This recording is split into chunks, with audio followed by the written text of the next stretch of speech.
Newton school के बारे में, तो आप लोगों को जिनको नहीं पता है न्यूटन स्कूल के बारे में, तो यार ये एक प्लेटफॉर्म है जो आपको प्रिपेयर करती है for your career in tech. अगर आप एक वर्किंग प्रोफेशनल हो या फिर आप एक स्टूडेंट हो, बट आप क्या है मतलब क्या है कि आजकल बहुत सारे एक्चुअली में बहुत सारे वेबसाइट्स हैं जो कि आपको जॉब दिलाने में हेल्प करते हैं। बट न्यूटन न्यूटन से अलग कैसे है यार? अगर आपको जैसे suppose you are a student और you are a working professional और you are a women with no coding background, तो आपको कोडिंग सीखनी है और आपको एक टेक फील्ड में जॉब लेनी है आफ्टर कॉलेज कॉलेज कंप्लीट, और आपको अपनी जॉब स्विच करनी है। तो उस टाइम पे आप न्यूटन स्कूल कैसे बेस्ट है? आपको क्या है, जब आप न्यूटन स्कूल में अप्लाई करोगे तो you don't have to pay anything, पे any money in the starting. आपको क्या करना है, सिर्फ आपको पढ़ना है एंड आपकी जब जॉब लगी उसके बाद आपको पे करना है। एंड बाकी की सारी डिटेल्स आपको इस वेबसाइट पे मिल जाएगी। तो मैं डेफिनेटली सजेस्ट करूंगा आपको कि एक बार आप चेकआउट करें न्यूटन स्कूल के बारे में। एंड ये जो वेबसाइट का लिंक है मैं आपको डिस्क्रिप्शन में यहाँ पे ऐड कर दूंगा। ठीक है, तो मैं आपको इसको ये लिंक ऐड कर दूंगा। एंड यहाँ पे न्यूटन स्कूल काफी सारा कॉन्टेस्ट कराते रहते हैं ये लोग। कोडिंग कॉन्टेस्ट हुआ था इनका हाल फिलहाल में, जो कि बहुत ही ज्यादा बच्चों ने, आई थिंक 50 के प्लस इन्होंने इनके पार्टिसिपेंट थे उस कॉन्टेस्ट में। तो अगर आपने मिस आउट कर दिया तो कोई बात नहीं, आगे भी जब अगर कोई कॉन्टेस्ट आता है तो मैं आपको वहाँ पे अपडेट कर दिया करूंगा वीडियो के थ्रू। ठीक है, तो आप लोग एक बार जरूर चेकआउट कर देना न्यूटन स्कूल के बारे में कि क्या है कैसे। आई थिंक मैंने आपको बता ही भी दिया कि अगर आपको जॉब लेनी है but you don't have to pay, you don't have money in the starting. अगर आप क्या करो, जॉब ले लो, फिर आपके पास आप क्या करना, आपके जॉब लेने के बाद आप उसके बाद पे कर सकते हो इनको। ठीक है, एंड ये तो रहा। एंड आपको सपोज कि इनके बहुत सारे कोडिंग कॉम्पिटिशन होते रहते हैं, अगर आपको उनमें पार्ट लेना है तो मैं आपको लिंक दे दिया करूंगा जब भी कोई इससे पहले हो चुका है एक बार। एंड अगर इसके बाद अगर कोई आता है तो मैं क्या करूंगा, आपको अपडेट कर दूंगा एंड मैं उनके लिंक्स आपको डिस्क्रिप्शन में ऐड कर दूंगा। ठीक है, तो ठीक, इस वीडियो में देखने वाले हैं क्वेश्चन हमारा ट्री का।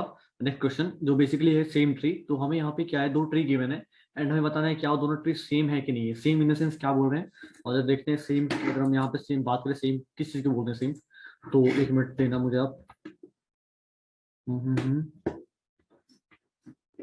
ठीक है, तो यहाँ पे अगर हमसे पूछे सेम ट्री के मतलब क्या बात कर रहे हैं, देखिए सेम किस रेस्पेक्ट में कह रहे हैं। तो ये अगर हम क्वेश्चन देखें तो यहाँ पे देखो हमें एक ट्री, ये हमें ट्री वन गिवन है और ये हमारा ट्री टू है। तो यहाँ पे देखो ये ट्री का अगर इसका रूट की वैल्यू वन है तो इसकी रूट की वैल्यू वन ही है यहाँ पे। ठीक है, इसकी रूट की वैल्यू वन है तो इसकी रूट की वैल्यू वन है, इसकी लेफ्ट चाइल्ड का वैल्यू टू है, इसका भी लेफ्ट चाइल्ड की वैल्यू टू ही है, इसका राइट चाइल्ड की वैल्यू थ्री है, इसकी भी राइट चाइल्ड की वैल्यू भी थ्री है यहाँ पे। तो ठीक है, तो मतलब हमें एक ट्री गिवन है और दूसरा ट्री भी गिवन है। हमें बस ये चेक करके बताना है कि क्या दोनों ट्री आइडेंटिकली सेम है कि नहीं है। जैसे यहाँ पे देखो रूट तो वन है, ठीक है, बट इसका लेफ्ट चाइल्ड है, बट इसका राइट चाइल्ड, इसका लेफ्ट चाइल्ड है ही नहीं। ठीक है, तो यहाँ पे ये ट्री सेम नहीं है। ठीक है, वैसे ही देखो यहाँ पे देखो इस एग्जाम्पल देखो, इसका रूट तो ठीक है, रूट सेम है, बट इसके लेफ्ट चाइल्ड की वैल्यू ना टू है और इसके लेफ्ट चाइल्ड की वैल्यू वन है, तो यही फॉल्स हो गया। ठीक है, तो एक काम करते हैं, अपना ट्री बनाते हैं एंड देखते हैं कि क्या कैसे मतलब इसको कोड कर लेंगे हम इस क्वेश्चन को। तो एक मिनट देना मुझे बस। और ट्रीज ट्रीज ट्रीज कहाँ गया? ठीक है, एक बार अपना क्या करते हैं, ट्रीज बना लेते हैं। ठीक है, यहाँ पे अपना लिखते हैं नेम क्वेश्चन का जो हमारा था सेम ट्री।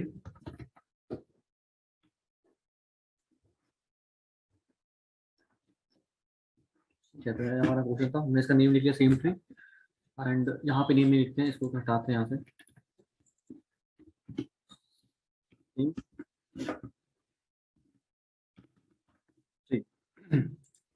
एंड यहाँ पे एग्जाम्पल लिख के देखते हैं क्या बोल रहा हूँ मैं। ये वन, ये टू, और इसको थोड़ा सही से करते हैं। ये वन है, ये टू, ये थ्री, ये फोर, ये फाइव। ठीक है यार, हमारा ट्री वन था, ये हमारा गिवन है ट्री वन। ट्री वन है हमारा, ये गिवन है, मतलब फर्स्ट ट्री गिवन है, so लिखता हूँ ट्री वन। ठीक है, और दूसरा ट्री हमारा जो गिवन है वो ये ऐसा कुछ है, ये one, two, three, five, four. अब हमें बताना है क्या दोनों ट्री सेम है। तो एक बार ट्राई करते हैं मैच करने का। रूट, हाँ रूट सेम है। लेफ्ट चाइल्ड है, हाँ लेफ्ट चाइल्ड है, उसकी वैल्यू टू है क्या? हाँ, लेफ्ट चाइल्ड भी इसकी वैल्यू भी टू है। इसकी लेफ्ट चाइल्ड है, हाँ इसकी वैल्यू टू है। इसका राइट चाइल्ड है क्या? हाँ राइट चाइल्ड है, इसकी वैल्यू थ्री है। क्या इसका राइट चाइल्ड है? हाँ जिसका राइट चाइल्ड है इसकी वैल्यू भी थ्री है। ठीक है, बहुत बढ़िया मैच कर गया। इसका लेफ्ट चाइल्ड है टू का, हाँ टू का लेफ्ट चाइल्ड है, उसकी वैल्यू फोर है। क्या इस ट्री में टू का लेफ्ट चाइल्ड है? हाँ जी है, बट उसका वैल्यू ना टू फोर नहीं यार, यहाँ पे फाइव है। जैसे यहाँ पे हम देखा कि उसके लेफ्ट चाइल्ड तो है, लेफ्ट चाइल्ड तो है, बट उसकी वैल्यू ना फोर नहीं है, फाइव है। वैसे ही बोल दो कि नहीं यार ये ट्री सिमेट्रिकल नहीं है, अब इसको हटाना है हमें। अपने क्या किया, अपने यहीं से रिटर्न कर दोगे आप, फॉल्स रिटर्न कर दोगे, फॉल्स। ठीक है, ये तो ये वाला केस रिटर्न फॉल्स हो गया। एंड एक काम करते हैं, इस ट्री के लिए एक और बना के देखते हैं, मतलब देखते हैं कि सेम कहाँ पे होगा, कब सेम होगा। इस ट्री को कॉपी कर लो, यहाँ पे नीचे कर ले जाते हैं अपना। ये हमारा ट्री वन गिवन है एंड दूसरा ट्री बनाते हैं अपना ये 1 2 3 4 5। अब देखो सब कुछ सेम है इसमें, रूट भी सेम है, राइट लेफ्ट चाइल्ड की वैल्यू सेम है, लेफ्ट चाइल्ड भी है राइट चाइल्ड भी है, दोनों की वैल्यूज भी सेम है यहाँ पे, ठीक है। एंड इसकी भी लेफ्ट चाइल्ड है राइट चाइल्ड इसकी वैल्यू सेम है, ठीक है यहाँ पे। तो ये मतलब ट्री क्या है, ये आइडेंटिकल है, मतलब इसे कहते हैं सेम ट्रीज। ये मतलब बोथ यहाँ पे लिख सकते हैं ना कि बोथ आर आइडेंटिकल लिख सकते हैं यहाँ पे, both the trees are identical, ठीक है। यहाँ पे दोनों दोनों ट्री सेम है, ये दोनों ट्री सेम ही है, ठीक है। अब यहाँ पे हम बात करेंगे कैसे देखेंगे कि ये क्या ये दोनों ट्री सेम है कि नहीं है। तो इसको क्या करते हैं, इसके लिए कैसे देखते हैं, मतलब कैसे देख सकते हैं कि यहाँ पे सेम है कि नहीं है। तो इसके लिए ये करते हैं, यहाँ पे एक बार देखने के हम कैसे देखेंगे कि दोनों ट्री सेम है या फिर नहीं है, ठीक है। इसको देखते हैं, अब यहाँ पे देखेंगे कैसे हम लोग। आपने क्या किया ना, हम क्या करें, हमें देखना है कि क्या दोनों ट्री सेम है कि नहीं है। तो हमें क्या करना है, इसका जब हम अगर अगर हम इसका रूट देख रहे हैं तो हमें इसका भी रूट देखना है। तो अगर जब हम इसका राइट देखें लेफ्ट देखेंगे तो हमें इसका भी राइट लेफ्ट देखना है उस टाइम पे। जब हम इसका राइट देखेंगे तो हमें इसका भी राइट देखना है, ठीक है। हमें हमें दो ट्री गिवन होंगे। ट्री वन सपोज इसका नेम है पी, मतलब यहाँ मैं लिखता हूँ इस ट्री का नेम है हमारे पास पी दिया है, तो इसका नेम है क्यू, ठीक है। तो हम क्या करेंगे ना, इसको थोड़ा छोटा करते हैं। हमारे दो ट्री गिवन है पी और क्यू, ठीक है। यहाँ पे दो ट्री गिवन है पी एंड क्यू। तो हम क्या करेंगे, जब जब हम लिखेंगे ना, हम क्या लिखेंगे यहाँ पे, कॉल लगा देंगे अपने पी के लेफ्ट में लगाएंगे जब कॉल ना, तो क्यू के भी लेफ्ट में लगाएंगे कॉल। अगर पी के लेफ्ट में जा रहे हैं तो क्यू के भी लेफ्ट में जाओ, उसके बाद लगाएंगे। अगर हम पी के राइट में जा रहे हैं तो क्यू के भी राइट में जाओ, ठीक है। हमने दो कॉल लगा दिया, पी के लेफ्ट में जा रहे हैं तो पी के लेफ्ट में क्यू के भी लेफ्ट में जाओ। अगर आप पी के राइट में जा रहे हो तो क्यू के भी राइट में जाओ, ठीक है। ये हमने दो कॉल्स लगा दिए अपने, ये तुम्हारे कॉल्स हो गए सेम कॉल। अब कैसे चेक करेंगे कि क्या वैल्यू सेम है कि नहीं, देखो। अगर सपोज कि यहाँ भी नल नहीं है यहाँ भी नल नहीं है तो दोनों सेम ही है। मतलब एक एक केस ये हो सकता है कि ट्री मतलब दोनों दोनों ट्री खाली है, एम्प्टी है दोनों ट्री, तो यहाँ पे लिख दो। अगर पी भी नल है, अगर मैं इसका मैंने इसका कोड यहाँ नीचे लिखता हूँ, यहीं पे इसका मैं कोड कहीं यहाँ पे और लिखता हूँ। इसका कोड में कहीं ये तो हमारी कॉल्स है, दो calls left call right call है, इसका कोड में यहाँ पे लिखता हूँ। अगर पी भी नल है आपका, मतलब ठीक है, एंड क्यू भी नल है आपका, पी नल और क्यू दोनों नल है, उसके साथ आपको रिटर्न करना है ट्रू। आपके पास कोई नोट्स ही नहीं है, दोनों मतलब दोनों आपका ट्री है, दोनों नल है, रिटर्न ट्रू कर दो आपके पास, ठीक है। अब क्या है आपका, अब देखो, मतलब ये तो हो गया। अब क्या पता आपका एक नोड है क्या दूसरा नोड नहीं है। अगर आपका सपोज आपका पी नल है या फिर आपका क्यू नल है, दोनों में से कोई एक नल है, मतलब या फिर एक तो ये केस होगा कि आपके दोनों ट्री ही नहीं है, दोनों दोनों ट्री का लेफ्ट चाइल्ड या फिर राइट चाइल्ड नहीं है, या फिर आपका दोनों ट्री ही नहीं है। तो उस केस में मतलब तब तो ये ठीक हो रहा है, ट्रू हो गया। बट दूसरे दूसरे केस हमने क्या लगाया है कि दो मतलब एक नोड है, मतलब एक ट्री में यहाँ पे सपोज यहाँ पे 4 है एंड यहाँ पे एम्प्टी पड़ा हुआ है, या फिर यहाँ 4 है यहाँ पे एम्प्टी पड़ा हुआ है। इस केस में हमें अगर एक ट्री में नोड है दूसरे ट्री में नोड नहीं है तो हमें रिटर्न करना है यहाँ से, इस केस में रिटर्न करना है फॉल्स। ये तो हो गया, दूसरा हो गया। एंड अब हमने हमने नोड तो चेक कर लिए, हमने देख लिया क्या नोड है। अब यहाँ पे ठीक है, इसका लेफ्ट चाइल्ड है, हाँ जी लेफ्ट चाइल्ड है, इसका लेफ्ट चाइल्ड है, हाँ जी लेफ्ट चाइल्ड है। बट उसे क्या वैल्यू सेम है कि नहीं, ये तो ये भी देखना पड़ेगा ना। तो अब देखेंगे कि क्या इफ अगर पी की वैल्यू नॉट इक्वल टू अगर है क्यू की वैल्यू के, तो रिटर्न कर दो यहाँ से फॉल्स रिटर्न कर दो, रिटर्न फॉल्स कर दो आप, ठीक है। बस इतना केस सामने दिख लिया कि नोड अगर ट्री में नोड्स उसके लेफ्ट चाइल्ड क्या क्या दोनों दोनों नोड्स हैं, दोनों नोड्स नहीं है। अगर दोनों नोड्स नहीं है तो ट्री एम्प्टी है, मतलब नल है, दोनों दोनों साइड पड़ा हुआ है। अगर जब नल है तो कुछ भी नहीं है, मतलब दोनों ट्री में ही कुछ भी नहीं पड़ा हुआ है।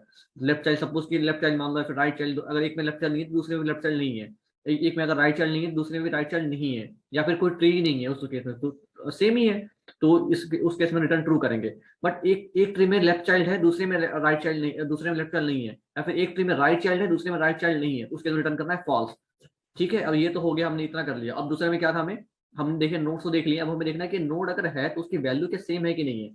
तो हमने यहाँ चेक कर लिया, अगर वैल्यू सेम नहीं तो रिटर्न फॉल्स करना है। बस अब इतना कोड था, एक बार कोड कर लेते हैं हम। सबसे पहले यहाँ पे ऐसा लगा लो अपना केस, हमारा बेस केस ये था, अगर पी भी नल है एंड क्यू भी नल है, रिटर्न कर दो फॉल्स।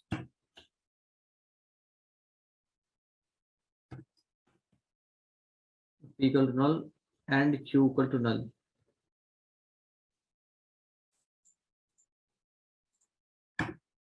अगर ऐसा है कि सिर्फ पी नल है, तो मतलब इन दोनों में से कोई एक ही नल है, दोनों नल नहीं है, एक नल है कोई, पी नल है या फिर क्यू नल है, तो रिटर्न कर दो, रिटर्न कर दो फॉल्स। एंड ऊपर में क्या रिटर्न करना था, सॉरी मैंने गलती की, यहाँ रिटर्न ट्रू करना था मैं।